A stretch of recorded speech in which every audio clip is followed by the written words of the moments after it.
My first duty station was as a fire direction officer in South Korea. I spent 13 months over there and learned a tremendous amount about interacting with different cultures, and the mission over there was real. During the Cold War, particularly in 1987, it was a very realistic mission, and so I really got a good understanding of the military and how important my job was from the beginning.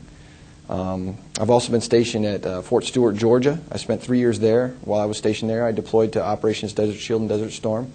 I was a platoon leader of a 65-man field artillery platoon, and I spent 7 months over there. I was one of the first mechanized forces on the ground. I've also been stationed in Hawaii, spent 2.5 years there, and I was a company commander there for 14 months of a field artillery battery, which is composed of just over 100 soldiers. From there, I was selected to go to graduate school. The Army paid for me to go to graduate school. I got my master's in business administration from the Kellogg School of Management at Northwestern University.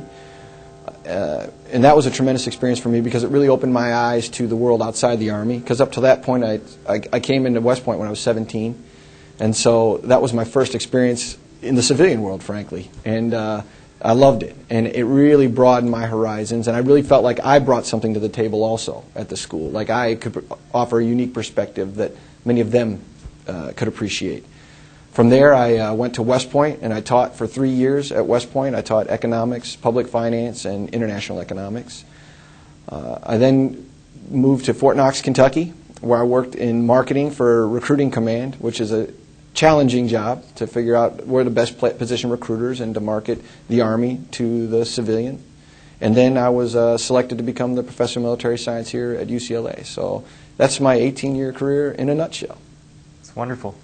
What was it like to be stationed in a foreign country, and how did your perspective change from this experience?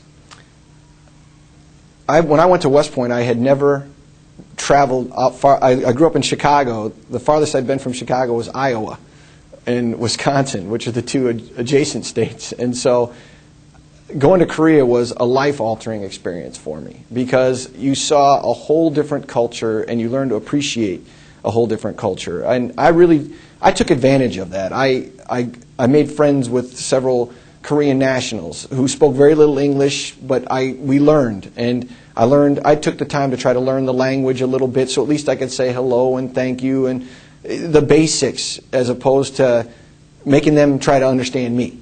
And it's just such a realistic mission when you're over there looking across the demilitarized zone into North Korea, and you realize that the incredible poverty in that country, and you realize the importance of your mission in protecting the freedom that they have in South Korea.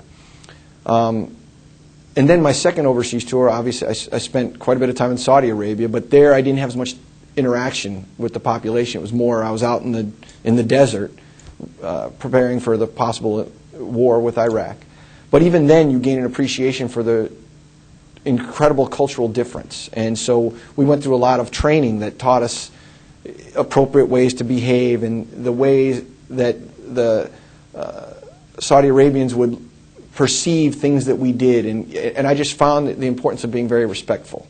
And I think that that's one of the great benefits of serving, actually, is you get a chance to see the world while you're doing your job. And your job's important. And as an American soldier, I mean, I'll never forget, as a second lieutenant driving through Korea, and the kids wave to you.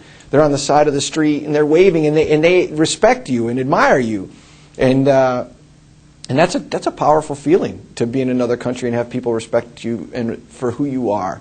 And so that's why I think it's important that you gain that appreciation, and particularly now with the